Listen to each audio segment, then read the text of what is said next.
पिताजी के सर में दर्द था, इसलिए मैंने सोचा कि उन्हें चाय पिला दूं, थोड़ा आराम मिलेगा।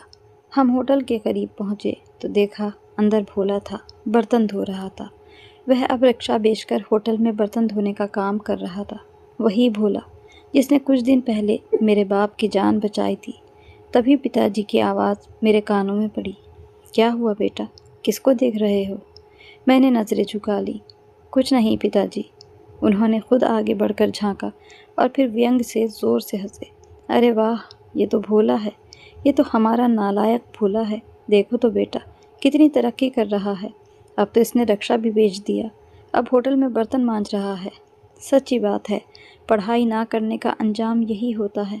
और देखना, आने वाले दिनों में उम्मीद है कि अब भीख मांगेगा। मेरा दिल चाहा कि ज़मीन फट जाए और मैं उसमें समा जाऊं। भोले ने पलट कर देखा, उसकी आंखों में नमी थी। मास्टर जी, आपको देखकर खुशी हुई। शुक्र है आप ठीक हैं। मास्टर जी ने जवाब दिया। हाँ बेटा, तुम्हारे जैसे शिष्यों की दुआ ही होगी।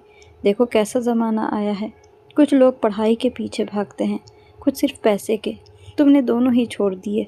उन्होंने दोबारा कहा लगाया। मैं शर्मिंदा सा खड़ा था। भोला खामोशी से अपने हाथों में झाग भरे बर्तनों को देख रहा था। फिर धीरे से बोला, मास्टर जी, हर इंसान अपना नसीब लेकर आता है। कोई किताबों में अपनी किस्मत तलाश करता है, कोई मेहनत में। रब सबको आजमाता है, बस तरीका बदल देता है। ये कहकर उसने अपने हाथ दोबारा पानी में डाल दिए। मैंने देखा उसके हाथों में झाग से ज़्यादा जख्म थे, फटे हुए हाथ थे। मेरे अंदर कुछ टूटने लगा। मैंने चाहा कि पिताजी को सब बता दूं कि भोला ही है जिसके कारण आपका ऑपरेशन हो पाया। किसी गरीब ने अपनी मेहनत मजदूरी का ज़रिया अपना रिक्शा आपके लिए बेच दिया, मगर ज़ुबान जैसे किसी ने बांध रखी थी। और ये भोला ही था जिसने मुझसे ये राज पिताजी से छुपाने के लिए मजबूर किया था। मैंने सिर्फ इतना कहा, पिताजी देर हो रही है, घर चलते हैं। वापसी पर सारा रास्ता मैं खामोशी से गुजार रहा था। पिताजी गाड़ी के शीशे से बाहर देख रहे थे और मैं उनके चेहरे पर भोला के लिए छुपी हुई सख्ती पढ़ने की कोशिश कर रहा था। उन्होंने बस इतना कहा, बेटा मेरी बात याद रखना, इंसान की पहचान उसके कपड़ों और पेशे से होती है। जो बर्तन मांजेगा वो कभी ज़िंदगी में कामयाब नहीं हो पाएगा। मेरे दिल में उनके शब्द तीर की तरह घुस चुके थे। मैं यही बात सोच रहा था। कभी कभी बर्तन मांजने वाले ही दिलों के जंग उतार देते हैं। लेकिन मास्टर जी नहीं जानते थे कि उनकी इस व्यंग हंसी का जवाब कुदरत उन्हें किस तरह से देने वाली है। एक दिन उस होटल पर एक आदमी आया जिसे कुछ मज़दूरों की ज़रूरत थी। उसने बताया कि दुबई के लिए कुछ आदमी चाहिए जो वहाँ जाकर मजदूरी कर सकें। भोले ने अपनी किस्मत आजमाई और वह फॉर्म भर दिया जो उस आदमी ने भोला को दिया था। भोला की आंखों में पहली बार एक चमक आई। शायद ये वही मौका था जिसको वो बरसों से इंतज़ार कर रहा था। होटल का मालिक हंस पड़ा। अरे भोला, तू दुबई जाकर क्या करेगा? वहाँ तो बड़ी बड़ी मशीनें चलती हैं और तू तो साइकिल का पंक्चर भी मुश्किल से लगाता है। भोला मुस्कुराया और बोला, मास्टर जी भी यही कहा करते थे, पर किस्मत के बारे में कोई मास्टर नहीं होता साहब। और इस तरह से किस्मत ने भोले के लिए ज़िंदगी का वह पन्ना पलट दिया। इसके बारे में भोला भी खुद भी नहीं जानता था, पर दिल के कोने में उसको यकीन ज़रूर था कि अगर दिल में एक सच्ची ख्वाहिश हो तो वह ज़रूर पूरी होती है। एक हफ्ते बाद भोले का वीज़ा मंजूर हो गया और यूं वह दुबई पहुंच गया। दुबई पहुंचते ही भोले की आंखों के सामने एक नया जहां था।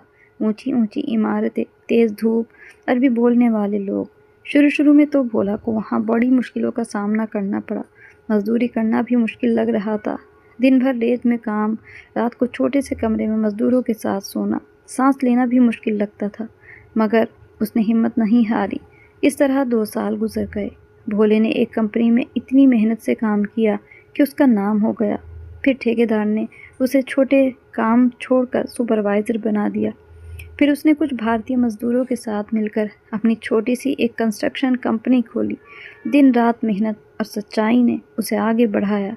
5 साल के बाद वही भोला जो किसी समय बर्तन धोता था, अब दुबई के एक मशहूर बिल्डर के साथ ठेके लेता था। समय ने अपनी किताब का पन्ना बदल दिया था। अब वह जब कभी अकेला बैठता था तो अतीत की तस्वीर उसकी आंखों के सामने घूम जाती। मास्टर जी की डांट, होटल के बर्तनों के झाग और वह दिन जब उसने अपना रिक्शा बेचा था। गांव की कच्ची ज़मीन पर बैठकर अक्सर वह सोचा करता था, मैं किसी दिन सबको दिखाऊंगा कि नालायक भी कुछ कर सकते हैं। अपनी इसी सोच पर आज वह खुद ही मुस्कुराया था। फिर उसने सोचा कि आज मैंने वह मकाम हासिल कर लिया है जिसे हासिल करना असंभव सा लगता था। पर फिर भी न जाने क्यों मेरे दिल में चैन नहीं है, सुकून नहीं है, दिल में एक खालीपन सा क्यों है। फिर उसे खुद से किया हुआ वादा याद आने लगा, जब वह अकेले में ही ख्यालों में खुद से ही बातें किया करता था कि एक दिन मैं जब कुछ बन जाऊंगा तो अपने गांव के लिए बहुत कुछ करूंगा।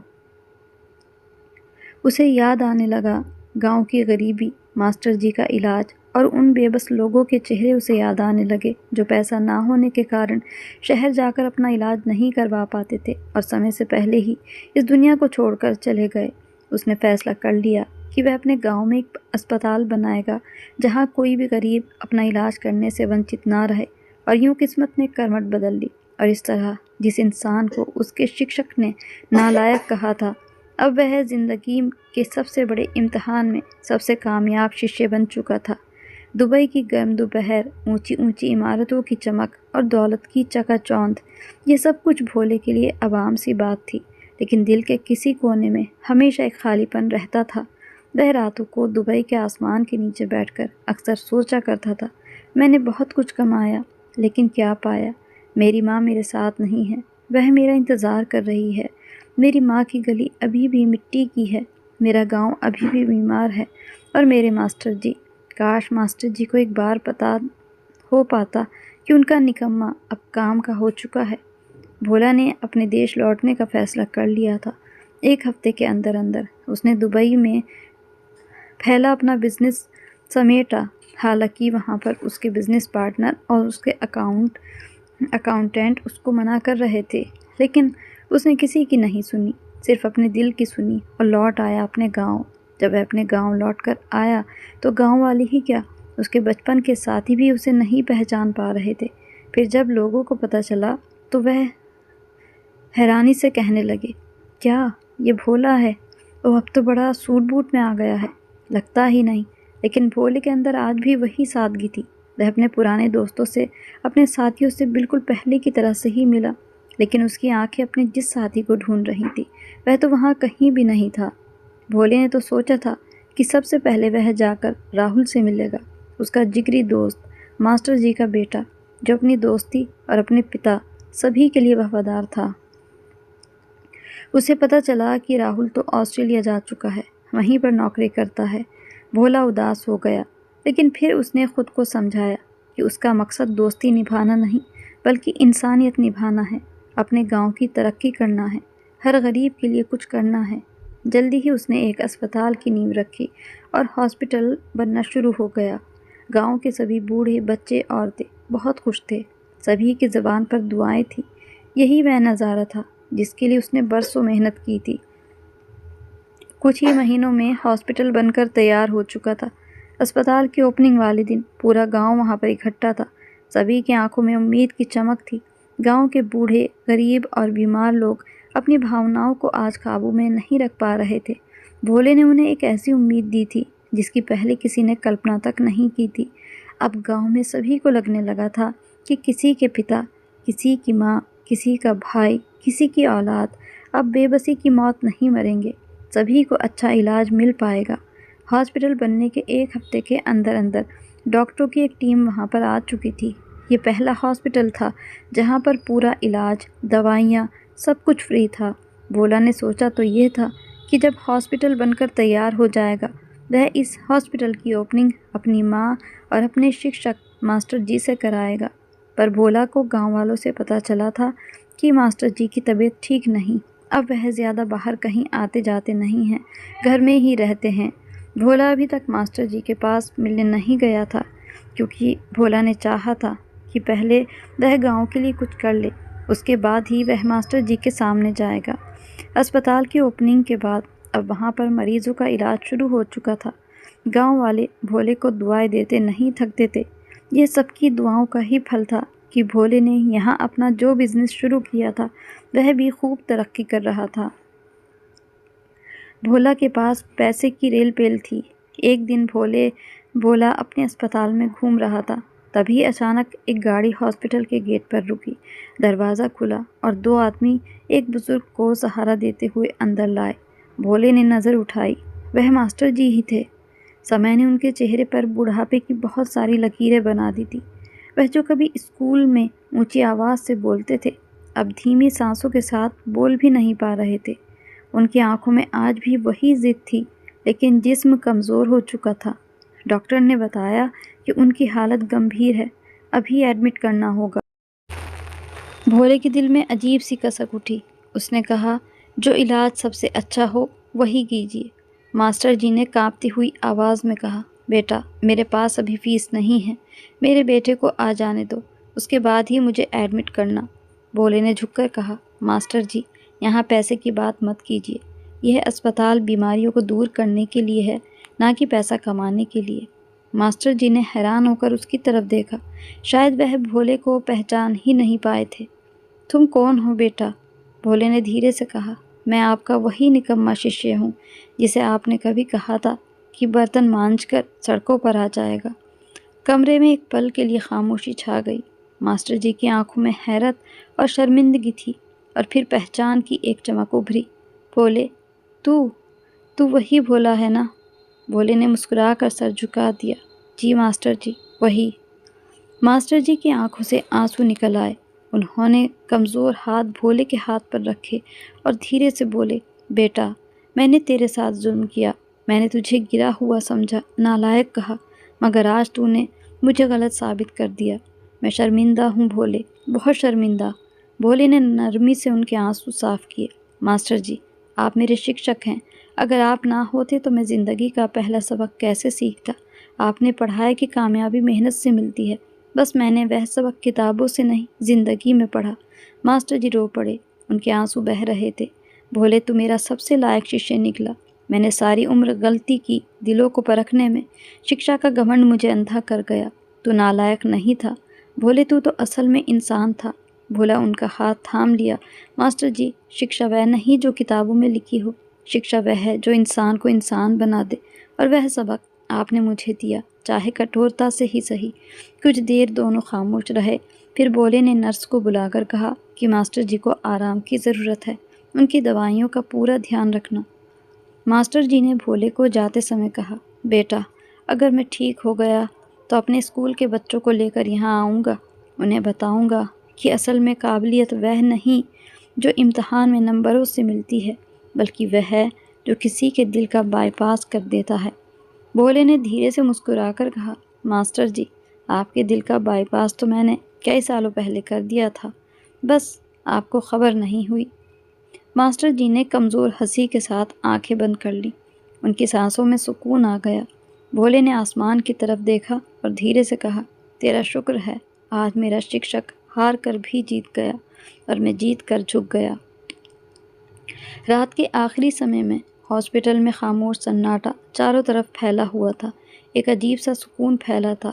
बाहर चांद अभी मध्यम चांदनी फैला रहा था। अंदर भोला कमरे में बैठा था। आज वह अपने घर नहीं गया था। मास्टर जी की देखभाल के लिए वह यहीं हॉस्पिटल में ही था कि उनके इलाज में कहीं कोई कमी न रखी जाए। सामने मेज़ पर मरीज़ों की रिपोर्ट से भरी एक फ़ाइल रखी हुई थी, जिसमें सबसे ऊपर मास्टर जी की रिपोर्ट की फ़ाइल थी। भोले ने वह फ़ाइल उठाई और एक एक करके वह पर्चे देखने लगा, जिसमें कुछ दवाइयाँ और उनके टेस्ट लिखे हुए थे। तभी उसमें से एक पुराना कागज़ निकला। उसमें एक पेपर था जिस पर भोले की क्लास में बैठकर काम किए हुए छोटा सा एक टेस्ट था, जिसमें सभी नंबरों पर गोला यानी ज़ीरो बना हुआ था और उस पर मास्टर जी के कठोर शब्द लिखे हुए थे। और अब उन्हीं पन्नों के बीच मास्टर जी के कांपते हाथों से लिखा एक नया नोट मौजूद था। भोला, जिसको मैं नालायक समझता रहा, वही असल में इंसान निकला। मैंने शिक्षा पढ़ाई और तूने इंसानियत। तू मेरा बेहतरीन शिष्य नहीं, बल्कि मेरा बेहतरीन शिक्षक है। भोले के होठों पर हल्की मुस्कुराहट आई, लेकिन आंखों में नमी भर आई। वह सालों पुराना मंजर उसके दिमाग में फिर से जिंदा हो गया। स्कूल का सहन, बच्चों की हंसी, मास्टर जी की आवाज़, और वह बच्चा जो बार बार जवाब देने की कोशिश कर रहा था। लेकिन मास्टर जी की कठोर आवाज़ और कठोर शब्दों से उसका कॉन्फिडेंस डगमगा गया और वह जवाब ना दे सका। भोला बैठे बैठे मन ही मन सोच रहा था, मैं नालायक ज़रूर था, लेकिन दिल का बुरा नहीं था मास्टर जी। तभी दरवाज़ा खुला, नर्स अंदर आई। सर, मास्टर जी अब दुनिया में नहीं रहे। भोला की आंखें जैसे पलक झपकना ही भूल गईं। समय जैसे रुक गया। भोला खामोशी से उठा, मास्टर जी के कमरे में गया।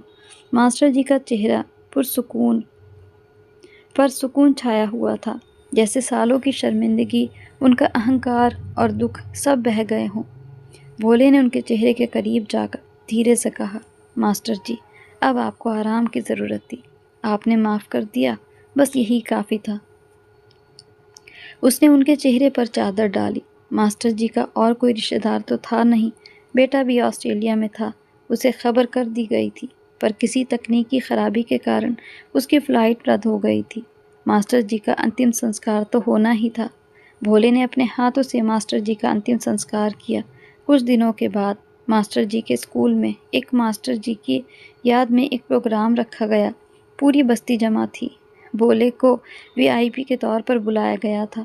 जब वह स्टेज पर आया तो सभी बच्चों ने ज़ोरदार तालियों से उसका वेलकम किया, लेकिन भोले की नज़र सिर्फ उन पुरानी दीवारों पर थी जिन पर कभी उसके सपने टूटे थे। उसने माइक के सामने जाकर कहा, मैं एक नालायक बच्चा था, सबको ऐसा ही लगता था, लेकिन आज मैं यही कहना चाहता हूँ कि दुनिया में नालायक कोई नहीं होता, बस गलत समझ लिए जाते हैं। हर बच्चे के दिल में एक रोशनी होती है, हर बच्चे के दिल में कुछ सपने होते हैं, कुछ उम्मीदें होती हैं। मैं चाहता हूँ कि कोई भी बच्चा अपनी काबिलियत साबित करने के लिए खुद को ना जलाए। हॉल में खामोशी छा गई। उसने बोलना फिर से शुरू किया, हम सभी को ज़िंदगी में एक मौका ज़रूर मिलता है, ताकि हम साबित कर सकें कि दिल अगर सच्चा हो और इरादा पक्का हो तो किस्मत कभी हमें रोक नहीं सकती। हॉल के बाहर दरवाजे पर कोई खड़ा उसकी स्पीच सुन रहा था। भोला, आज उसे अपने बचपन का एक एक पल याद आ रहा था, जो उसने इस स्कूल में गुजारा था, जो उसने इस स्कूल में रहते हुए महसूस किया था। उसके दिल की घुटन आज उसके शब्दों से बाहर आ रही थी। बच्चों, बस मैं यही कहूँगा कि तुम अपनी पूरी कोशिश और लगन के साथ लग जाओ। तुम्हें अगर कोई गलत समझता है तो तुम उसको और ज़्यादा अच्छा बनकर दिखाओ। उसकी बातों से दिल को छलनी ना करो, बल्कि उसकी बातों को एक चैलेंज के रूप में लो और अपनी किस्मत को आजमाओ और दिखा दो दुनिया को कि तुमसे बढ़कर कोई नहीं हो सकता। बच्चों ने उसकी बात पर ज़ोरदार तालियां बजाईं। वहाँ बैठे सभी अध्यापक उसकी बातों से बहुत ज़्यादा इम्प्रेस हो रहे थे। तभी भोले की नज़र बोलते बोलते हॉल के बाहर के दरवाजे पर गई, जहाँ पर आंसुओं से भीगा एक चेहरा हाथों से ज़ोरदार तालियां बजा रहा था। यह कोई और नहीं, भोले का पुराना दोस्त मास्टर जी का बेटा राहुल था, जो अभी अभी ऑस्ट्रेलिया से लौटा था अपने पिता की मौत की खबर सुनकर। भोला स्टेज से धीरे धीरे उतरा और राहुल की तरफ बढ़ गया। राहुल भी तेज़ कदमों से चलता हुआ भोले की तरफ आया। दोनों दोस्त एक दूसरे से गले मिले। न जाने कितने सालों बाद आज फिर वही सूरज निकला था, वही रोशनी थी, वही पुरानी मुस्कुराहट थी। राहुल ने भोला के गले में हाथ डालते हुए बस इतना कहा, स्कूल का नालायक बच्चा अब दिलों का मालिक बन बैठा है। इसके बाद राहुल ऑस्ट्रेलिया नहीं गया और भोला भी दुबई नहीं गया। दोनों ने मिलकर उस गांव को दुबई और ऑस्ट्रेलिया जैसा चकाचौंध बना दिया। तो कहानी अगर अच्छी लगी हो तो इसको लाइक और शेयर करना ना भूलें। साथ ही चैनल पर नए हैं या अभी तक सब्सक्राइब नहीं किया तो सब्सक्राइब भी कर लें। फिर मिलते हैं ऐसी ही मोरल स्टोरीज़ के साथ। तब तक के लिए good bye and thanks for watching.